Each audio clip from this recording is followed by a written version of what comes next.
Hello everyone, I hope आप सभी लोग बहुत अच्छे होंगे और उतने ही बेहतर तरीकों से आप लोगों ने अपनी पढ़ाई स्टार्ट कर दिए होंगे। तो भाई पढ़ाई स्टार्ट तो कर दिए होंगे क्लास 11th में।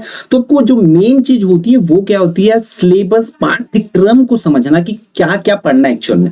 क्योंकि हमारे साथ जैसे ही हम क्लास 11th में आते हैं या 12th में आते हैं, हमारे पास दिक्कत ये होती है कि हमें कौन से बुक से पढ़ना है।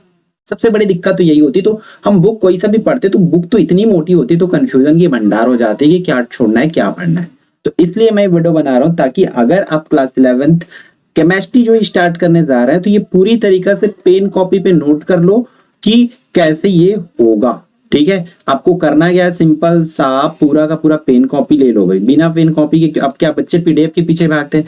पीडीएफ को बार बार इधर उधर करोगे तो वो चीजें नहीं होगा। इसलिए आप कॉपी पे नोट करो 1 by 1 कि आपको एक्चुअल में पढ़ना क्या क्या है पूरे आपके केमिस्ट्री में, रसायन में। ठीक है, तो इससे पहले मैं एक चीज बता देता हूँ, वो क्या है कि इसको डाउनलोड कैसे करना है। तो डाउनलोड करने के लिए आपको CGBSE आप सर्च करोगे, CGBSE सिंपल से, तो आपको ये पूरा मिल जाएगा। आप मोबाइल में भी सर्च करोगे तो मिलेगा। फिर आपके पास मोबाइल में देखोगे तो 3 लाइन रहता है, तो 3 लाइन वाला मिलेगा आपको साइड में, तो उसको क्लिक करोगे। 3 लाइन जो मिलेगा उसको क्लिक करोगे तो आपके पास शैक्षणिक परीक्षा मिलेगा।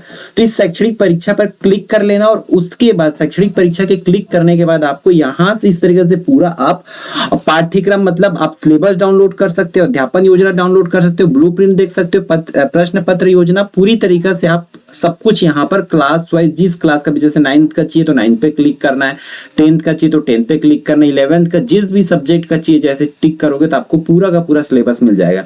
उसी तरीके से आप 12th का क्लिक करोगे तो 12th का पूरी तरीके से ऑल सब्जेक्ट का आपको मिल जाएगा। तो यहाँ ऐसी तरीके से आप सिलेबस डाउनलोड कर सकते हो। अगर किसी का भी वीडियो नहीं आ पाता है तो आप यहाँ से सिलेबस डाउनलोड कर लेना, इसलिए मैं इसको वीडियो में ही बता दिया हूँ। तो चलो हम चलते हैं, सिलेबस डिस्कस करते हैं, देखते हैं कि क्या क्या चीजें एक्चुअल में हमें आज की इस क्लास में पढ़ना है 11th क्लास में। तो देखो 70 मार्क्स का होगी, वो चीजें तो आपको पूरा क्लियर है। ठीक है, इकाई 1 की बात करें तो यहाँ पर देखो इकाई 1 में आपको क्या क्या चीजें करना है पूरी तरीके से। यहाँ पर चैप्टर 1 2 इस तरीके से अलग अलग वो चैप्टर में हो सकता है। हम जो देख रहे हैं यूनिट वाइज देख रहे हैं, क्लियर है। तो आप लोग देखो, सबसे पहले तो आपको सामान्य परिचय देखना है। मे बी ये चैप्टर नंबर 1 हो सकता है, ये चैप्टर नंबर 2 हो सकता है, फिर इस तरीके से अलग अलग चैप्टर हो सकता है। मैं यूनिट वाइज बता रहे तो एटलीस्ट इन टॉपिक को करना है। सबसे पहले आप रसायन का महत्व आप लोग को पढ़ना है कि रसायन का महत्व और क्षेत्र क्या होता है। उसी तरीके से आप नेक्स्ट टॉपिक करोगे।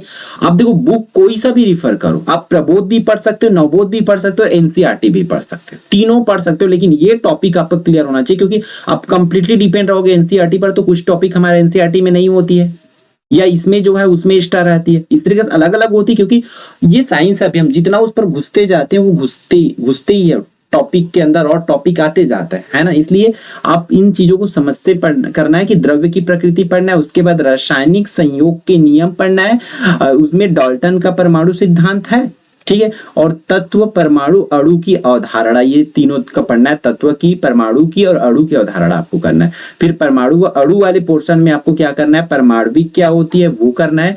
परमाणविक तो कर लेना भाई, क्योंकि 12th में भी पोर्शन बहुत कुछ इसमें, क्योंकि बेसिक है तो पूरा का पूरा आपका 12th में ये सब चीजें आना है। इसलिए स्टार्टिंग की यूनिट को तो आपको बिल्कुल भी रटना वाला नहीं है, पूरा समझ के पढ़ना है। आणविक करना है, आणविक द्रव्यमान क्या होती है वो समझना है। फिर मोल संकल्पना और अणु द्रव्यमान पढ़ना है। फिर आपको क्या करना है भाई, आपको प्रतिशत संघटन करना है। और क्या करना है आपको, फिर मूलानुपाती तथा अणु सूत्र करना है, रासायनिक अभिक्रिया करना है, रस समीकरण मिति और रस समीकरण मिति पर आधारित आंकिक प्रश्न करना है। तो देखो इस तरीके से आपको पूरी तरीके से ये चीजें करना है, इसलिए ध्यान से करते चलेंगे। अगर ये चीजें आप नहीं करोगे तो कहीं ना कहीं आपको प्रॉब्लम बाद में हो सकता है। ठीक है, तो बस चीजों को समझते जाओ। 1 मिनट।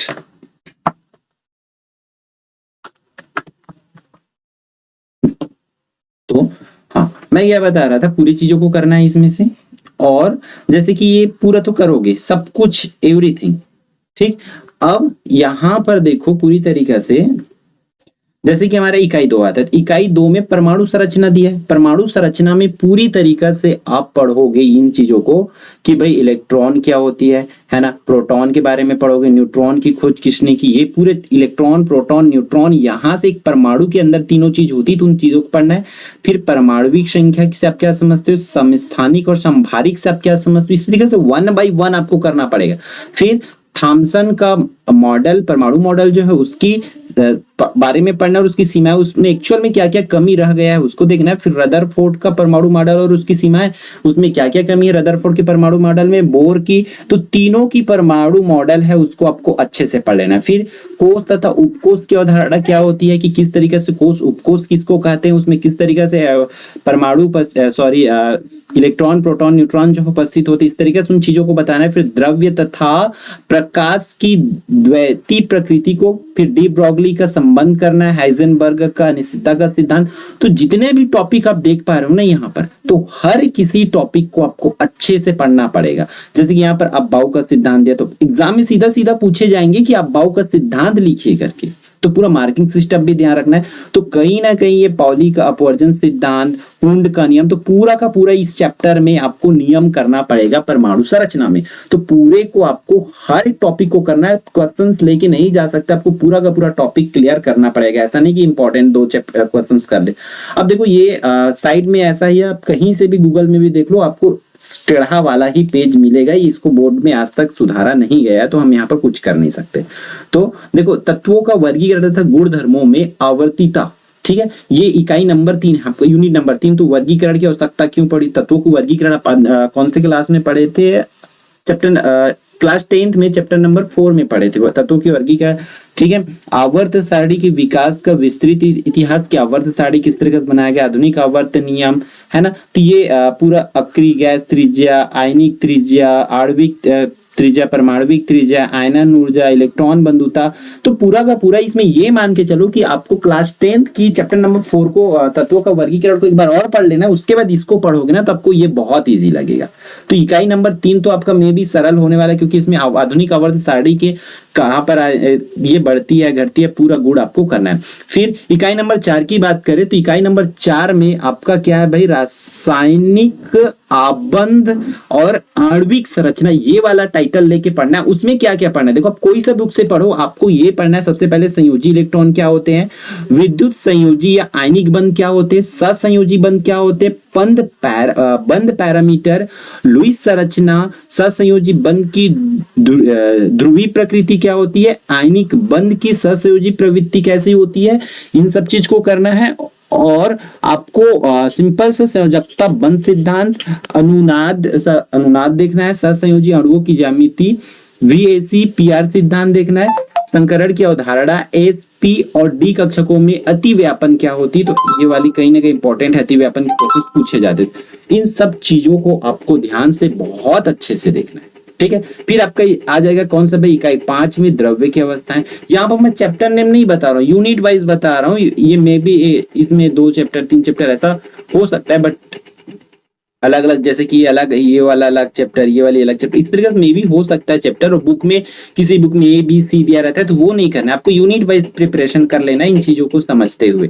तो देखो इसमें अगर हम 5 में देखिए तो द्रव्य की अवस्थाएं है ना, द्रव्य की अवस्थाएं गैस तथा द्रव, दो अवस्था है।